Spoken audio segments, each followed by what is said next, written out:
Like I've said before, you really need to stop just reacting to anything and everything that Trump says. I'm not saying that you need to dismiss anything and everything that he says, but there has to be some sort of a reality to, contextualize or to corroborate anything that he says. Trump can't just tweet things into existence, you understand? Like I've seen some commentators like spiraling off into all sorts of analyses as to what is prompting the imminent U.S. attack on Nigeria, oil, gas, and indirect attack against the Sahel Alliance and so forth. As if there is actually an imminent U.S. attack that's about to take place against Nigeria. This is not going to happen. It's not going to happen. I mean, obviously nothing is actually impossible, but the strategic probability of anything like this is under 5%. Maybe it's like 2% or 3% likelihood. Realistically, it's not likely whatsoever. Politics is not really that different from everyday life. Interpersonal relations and international relations actually mirror each other. I remember seeing a video one time of a guy who was talking about experiencing a glitch in the matrix. Alternative timelines and what have you, overlapping timelines and all of this kind of nonsense. He was going into all of this all because he and his girlfriend went to the gym and some other girl came up to them while they were at the gym and acted like she knew him. And she even used a name for him that only people use who know him very well, who know him intimately, okay? Now this man knows that his girlfriend is one of those types of people who believes in the whole multiverse idea, the intersecting timelines and all of that. So he convinced her that this girl must know him from some parallel universe, and that they just experienced the glitch in the matrix together. That's what happened. And he made the video about this so-called supernatural experience, also that he could double down on this story. And because he knew that a video like that would, algorithmically draw a bunch of other people who would also find that story convincing, thereby recruiting the internet, that section of the internet, to back up his story in the comment section and get him off the hook. Get him off the hook for obviously having a secret relationship with the girl at the gym. You see, he was just gaslighting his girlfriend. And it was blatantly obvious to any sensible person. But like I say, his girlfriend apparently is a little bit goofy. And so the story was about the glitch in the matrix is all he needed to get himself out of trouble. Well, Trump is in trouble for many reasons, for so many reasons. He's in trouble with the Christian evangelical demographic, that base core demographic of his. He's in trouble with them because of Israel, because of Epstein, because of his relations with Saudi Arabia, with Qatar and UAE, and so forth. Because there's so many reasons. And because the Christian right wing is historically aligned with the neocons. Historically. They're aligned with the neocons, the military-industrial complex, and therefore they are aligned historically with the nationalistic OCGFC. But of course Trump serves the a-national OCGFC. So he has to serve the agenda of one faction while placating another faction, appeasing another faction. You understand? So the way I see it, we all know that Christians love more than anything else the idea of the Crusades. That's their favorite chapter in history. These turn the other cheek, love thy neighbor Christians love nothing more than the idea of violently attacking the Muslims anywhere in the world, especially if they can do it on the pretext of so-called protecting Christians. They love war more than anything. So yes, America will publicly threaten to attack you, a friendly country, a trading partner. They have no problem whatsoever in threatening to attack you just to score political points at home, domestically. Domestic political points with a segment of their population. I mean, back in the day, they would actually go through with it too. America has attacked multiple countries that never posed any threat to them whatsoever. And they only did it to score political points at home. That's how little you mean to them. That's how little your security and your peace mean to them. So it's just like the guy making up the story about the interdimensional time warp fantasy scenario to cover up him cheating on his girlfriend. See, they'll concoct a whole fantasy narrative that justifies whatever it is that they want to do, so they can make it look like it's something else. You understand? But that was back in the day. They would actually carry it out back in the day. But as things stand now, there is, as I say, almost no danger whatsoever of America doing anything like that whatsoever to Nigeria today. There's not going to be an Iraqi-style invasion or military campaign against Nigeria. No way. That's not what's going on here. But like I say, Trump has two factions that he has to deal with. He has the very problematic faction of the nationalistic OCGFC, the neocons, the right-wing Christians, and so forth. And then he has the actual faction that he serves, the A-national OCGFC, the owners and controllers of global financialized capital who operate untethered to any sort of national entity, any country, and any country's national interest. Trump's job is to serve them, and that means to dismantle American empire, to withdraw America, to withdraw the United States from the global stage as much as possible, and to, of course, accelerate the domestic decline of the United States.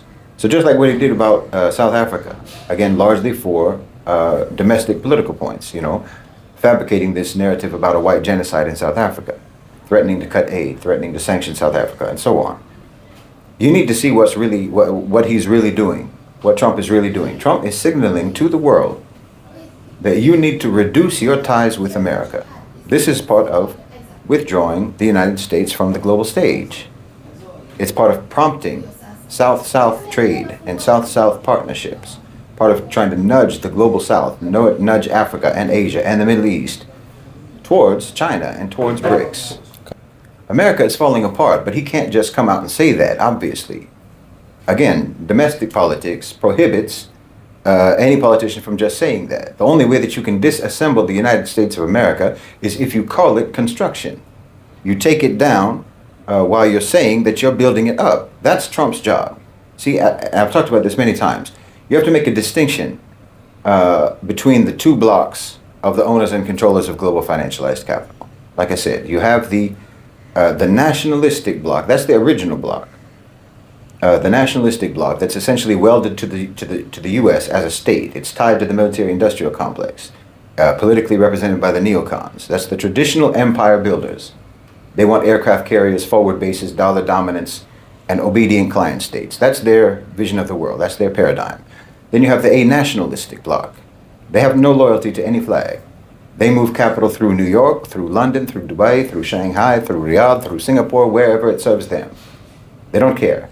For them, America, quote unquote, is just one vehicle, and it's a deteriorating vehicle. They favor BRICS Plus, GCC soft empire, multipolar finance, and legal architectures that spread risk and authority across many jurisdictions. In this model, Trump is not the champion of so-called America First. He's the wrecking crew. Trump is the wrecking crew. Loud, theatrical, wrapped in the language of nationalism, wrapped in the language of Western, white, civilizational rhetoric, and so forth.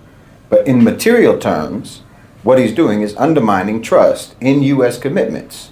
He's undermining and fracturing alliances. He's weaponizing the dollar so visibly to all the countries in the world that it will make more and more countries accelerate de-dollarization.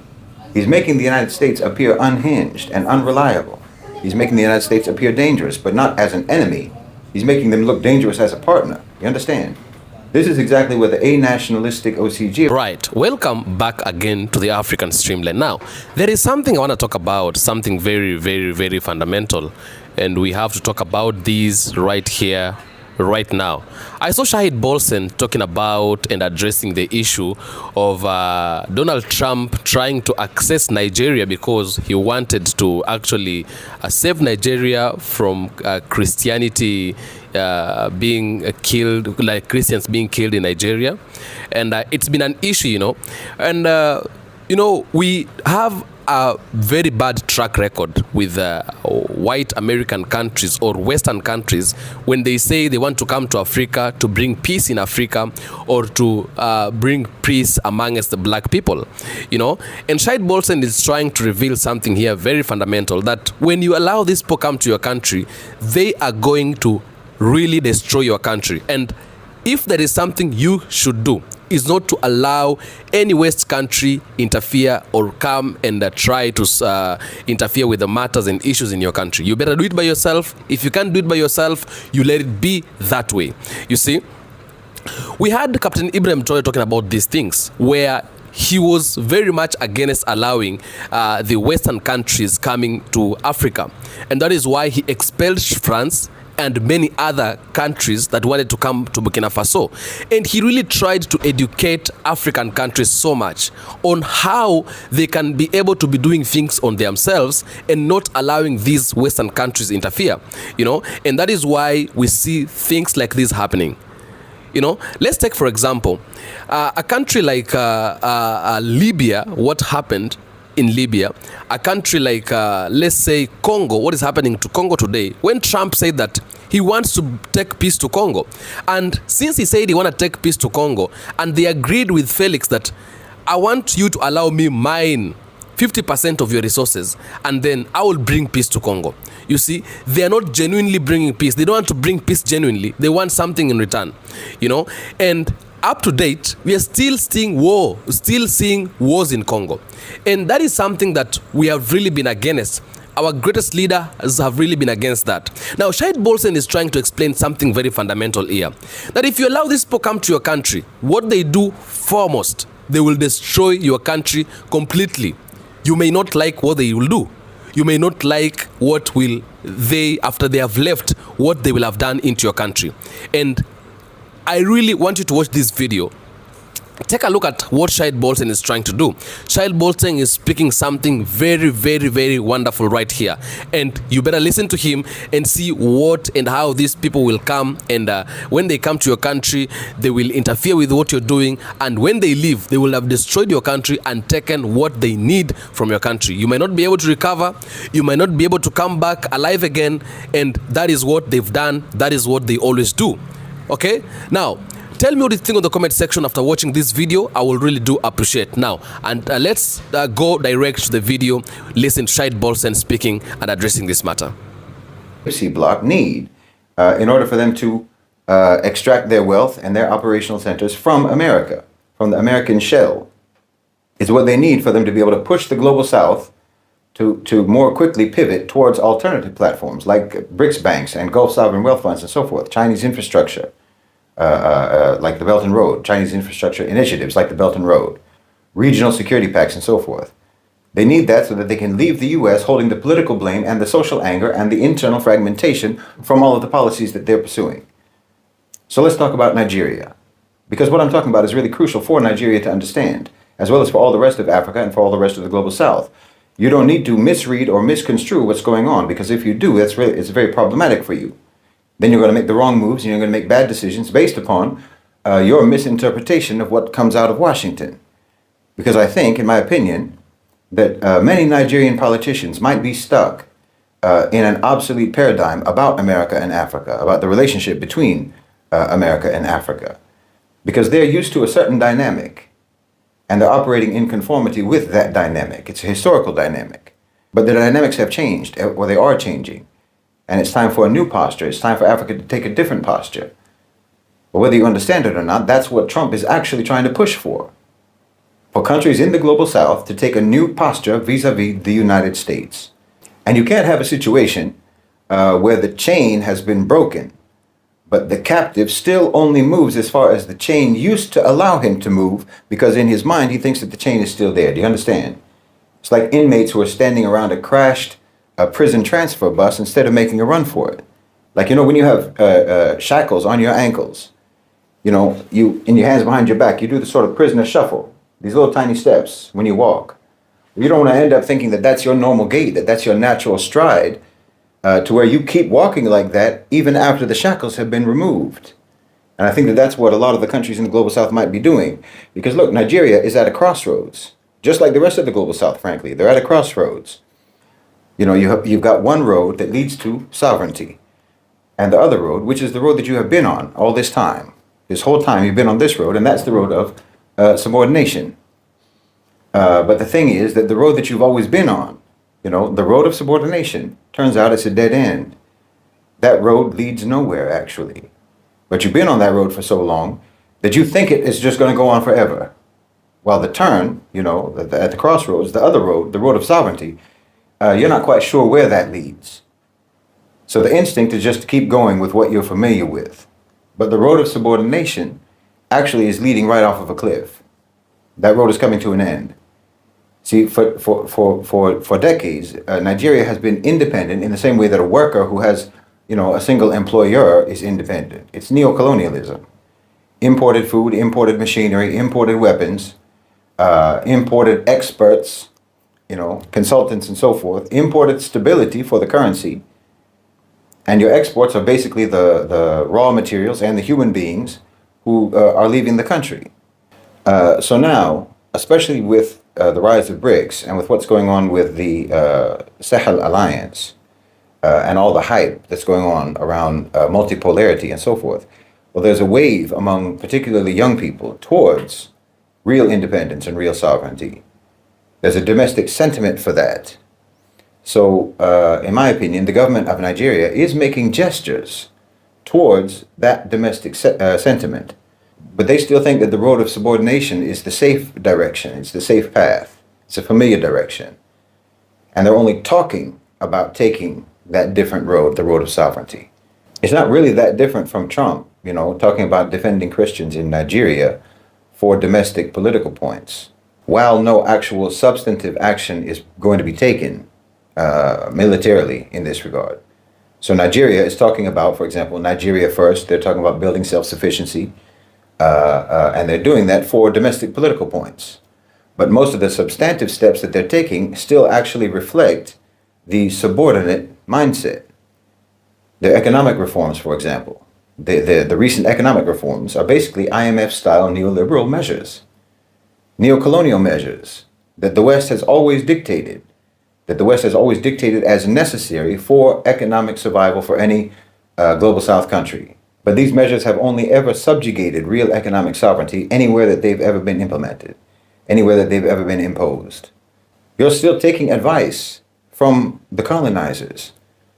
And you're not necessarily doing that because you're convinced that their advice is good for you, but you're doing it because you are still afraid that not taking their advice will be bad for you, because you think that the colonizers will make it bad for you if you don't listen to them, because that's what you're used to.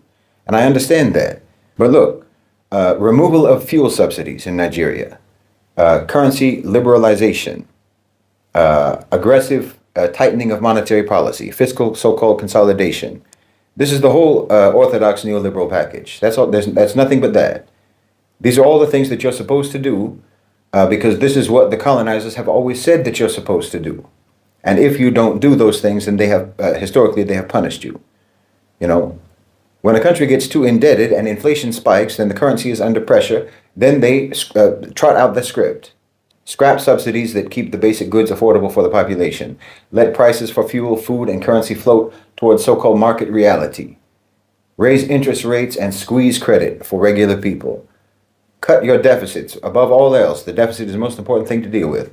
So there's no doubt that the creditors come first, not the Nigerian people. So that means that the average Nigerian is going to pay 3, 4, 5 times more for transportation and for food and so forth. Also that the state can reassure lenders, you will be paid. The people will absorb the shock. No, this is not a path of independence. This is the service manual for keeping a peripheral economy exploitable, keeping it exploitable, keeping them able to pay, able to import, able to offer assets and labor to foreign investors at a discount. Exploitation, neocolonization, that's all that is. So when the West applauds Nigeria for doing this, when the IMF applauds you for doing this, obviously they're not clapping for Nigerian sovereignty.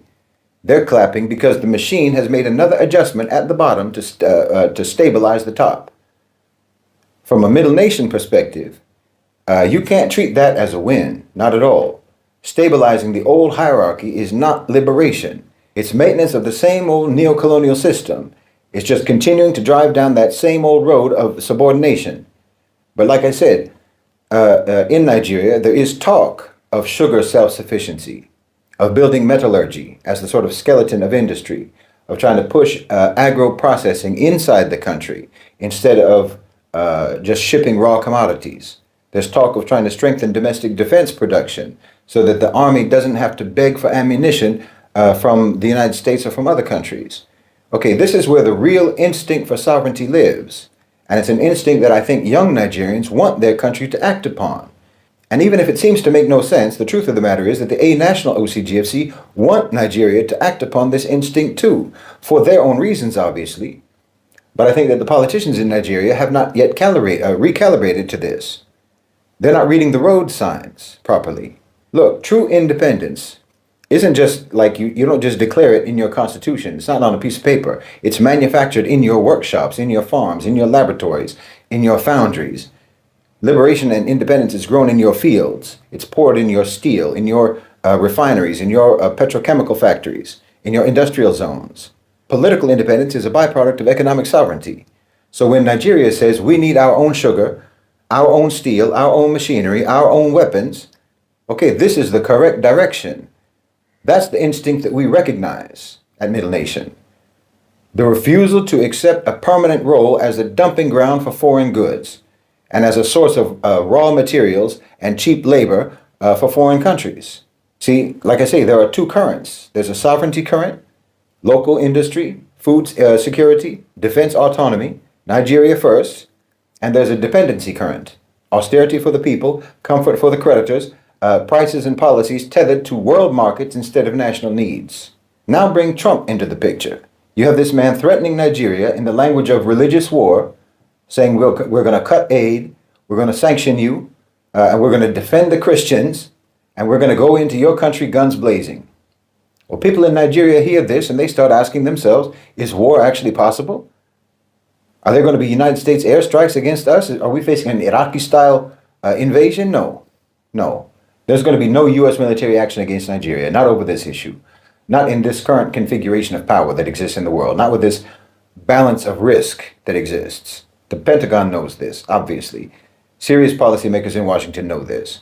The entire apparatus understands that attacking a huge strategic African state in this way would be absolutely catastrophic. It would be uncontrollable and it would be pointless, more importantly, for their real interests. From the perspective of a national capital, their goal is different. They don't need a so-called loyal Nigeria. They want a Nigeria that has enough resentment and distrust of the United States that they will finally turn decisively towards China, towards the BRICS Plus, towards the GCC and so forth for long-term alignment.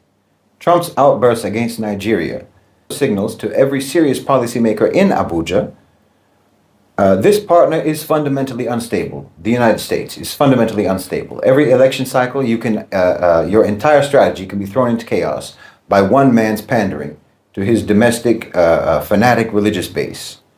The rational long-term response for Nigeria is to limit your exposure to the United States and to deepen ties with actors that appear less erratic, like Beijing, like Riyadh, like Abu Dhabi, like all the BRICS institutions and regional African platforms.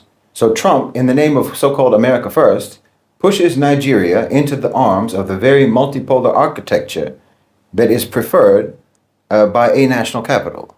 Okay, so publicly he's threatening them, but structurally he is advertising the urgency of decoupling from the United States. Like I say, Trump is the demolition contractor for the American empire. He's hired basically by the national owners and controllers of global financialized capital who are tired of being tied to one country, one legal system, and one angry, erratic population. They want to move their center of gravity into a multipolar landscape. You know, capital in the Gulf, manufacturing ties in Asia, financial arrangements that are going to be spread all across the BRICS Plus countries. Legal and political cover that's distributed across many different countries so that no single state's voters can seriously threaten them. For that transition to work, the world has to stop trusting the United States as a stable anchor, depending upon them, I should say. Trump's job is to make that distrust permanent. So he'll storm onto the stage and wave the cross and shout about persecuted Christians, or persecuted white people, or what have you, and threaten an African giant with sanctions and with guns blazing. Well, what message does that send? Well, it sends a message to the Nigerian elite and the policy class. You cannot build your future around this partner, around the American partner. No. Your whole country, your whole economy can be thrown under the bus just for the sake of scoring political points in a domestic culture war. And it sends a message to the rest of the global South as well. If you depend upon the United States for aid, if you depend upon the United States for security or for finance, then you can be turned into a campaign slogan overnight. From the point of view of the national OCGFC, well, this is exactly what they want. They want the U.S. to lose its central role as the unquestioned manager of the global system. They want the global South to pivot towards a more spread out, more multi-center architecture. And the same owners of capital will reappear inside that new architecture, holding stakes in Gulf funds, in Asian infrastructure projects, in African debt, in BRICS platforms, and so forth. Notice the symmetry. Nigeria wants to get away from suffocating dependence on the United States, and the A-National OCGFC elites also want the whole system to get away from suffocating dependence on the United States. Outwardly, they seem aligned, but the difference is purpose. Nigeria's instinct for sovereignty is about feeding its people. It's about industrializing. It's about defending itself. It's about building a dignified life for Nigerians under Nigerian control. The A-National OCGFC's project is about freeing capital from any national accountability, including American accountability. It wants delinking from states, not delinking from exploitation of states. Okay, Trump fits this role perfectly. He loudly proclaimed that he's making America great again and making America feared again, while his actions actually convince more and more countries that they need to step back from America and they need to embed themselves in alternative partnerships. Trump is accelerating Nigeria's psychological exit from the American orbit, and he's nudging Nigeria towards South-South and East-South partnerships. It's helping the A-National OCGFC elite migrate their influence into the multipolar order where Nigeria will increasingly be operating in the future. From the Middle Nation perspective, the question is not whether Nigeria moves away from the United States. That part's necessary. The question is how and on whose terms. If Nigeria walks away from Washington only to lie down in front of Beijing or to lie down in front of Dubai without a clear national project of their own, then nothing essential has changed. If Nigeria uses this moment of American unreliability to assert control over its own food system, its own industrial core, its own monetary and fiscal tools, its own security doctrine, then delinking becomes something real. That means subsidies, for example, are not just removed to please creditors. They are re-engineered into targeted support for farmers, for example, for local industry, and for transport that serves the needs of the average Nigerian citizen first. The exchange rate is not supposed to be left to the mercy of speculators, but managed under a national plan that protects production and employment. Trade policy should not be written to guarantee access for imports. It has to be written to guarantee survival and growth for domestic producers in strategic sectors in the Nigerian economy. Don't just get a sort of a soft and fuzzy feeling about South-South ties, and that you'll just sign contracts as in the spirit of multipolar friendship. No, they have to be negotiated line by line to secure local control, local control and local benefit. Because Nigeria's sovereignty project is not automatically safe just because they move closer to BRICS Plus. And this goes for every country in the global south, by the way. Understand, the same A-National OCGFC that is tired of the American vessel will happily operate through China, through Gulf sovereign wealth funds, through African elites, through new development banks, and so forth. The same people, the same predatory system. Exploitation isn't going to disappear just because the exploiters relocate their headquarters. From the Middle Nation perspective, if you strip the theater away, Nigeria is in the early phase of a sovereignty struggle, just like many countries in the global south, and that sovereignty struggle is mainly economic and institutional, not revolutionary. The American political system, in its current form, is structurally incapable of being a stable partner for that sovereignty project. Trump just makes this underlying reality more obvious. The A-National owners and controllers of global financialized capital are simply repositioning. They're perfectly happy for the United States to appear increasingly dangerous and increasingly unreliable, like I said, because that drives the whole global south into a new architecture. The danger for Nigeria and for the entire global south is to think that the story is just America is bad and BRICS is good. No, that's not real sovereignty. That's not thinking. Real sovereignty is when your food system domestically can withstand external shocks. When your industrial base is rooted in your own workforce and your own knowledge, your own technology, your own skills, and when your financial system is not held hostage by any foreign capital's mood swings. You understand? When your security apparatus in your country is equipped by you and commanded by you in a way that serves the people, that doesn't serve foreign patrons, and it doesn't serve the local oligarchs, the collaborator oligarchs who are serving as subcontractors for those foreign patrons.